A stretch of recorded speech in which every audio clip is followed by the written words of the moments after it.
Ok, pas tous. C'est tout juste pour vous dire que, enfin, venant du Burkina Faso, une décision formidable venait d'être prise. C'est que le gouvernement a décidé de, comment dirais-je, de suspendre Radio France Internationale sur le territoire burkinabé. Pour 3 raisons fondamentales. D'abord parce qu'ils intimident, pour intimidation à la population, et surtout, en particulier, les nouveaux volontaires qui se sont mobilisés pour combattre ensemble avec l'armée burkinabé le terrorisme. On les intimide pour leur faire croire que ces nouveaux volontaires-là vont à l'abattoir et que ce serait mieux pour eux d'abandonner le terrain aux djihadistes et à la France pour que la France continue à occuper le terrain et à faire la pression et piller les matières premières parce que c'est ça leur objectif.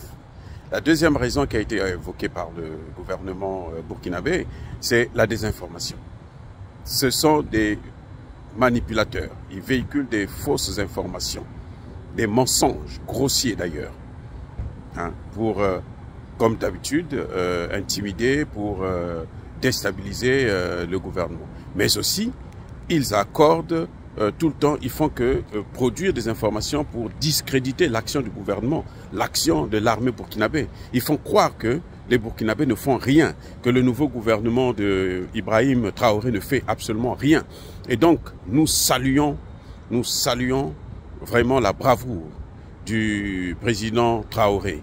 Et j'espère que le Premier ministre a compris que la France n'est pas la solution, mais la France est le problème. Et qu'il faut absolument changer de partenaire. Je dis bien absolument.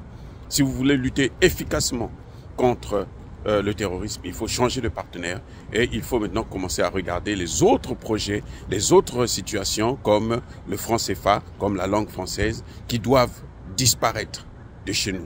Et toutes les bases militaires françaises doivent quitter l'Afrique. Ils ont commencé par la presse, par les médias mensonges. Et je crois qu'il faut maintenant poursuivre en attaquant les bases militaires. Les soldats de sabre qui ne foutent absolument rien. Ils sont là depuis 2014. Et la situation ne fait que s'aggraver. La situation ne fait que s'aggraver. Elle va continuer à s'aggraver tant que le gouvernement ne sollicitera pas les autorités russes afin d'avoir des accords militaires fiables et de s'acheter des armes pour équiper les nouveaux volontaires qui sont passionnés pour sauver la patrie.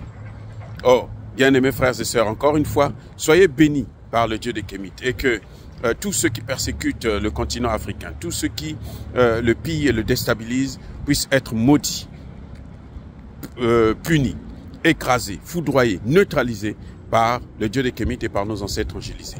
J'ai dit et j'assume.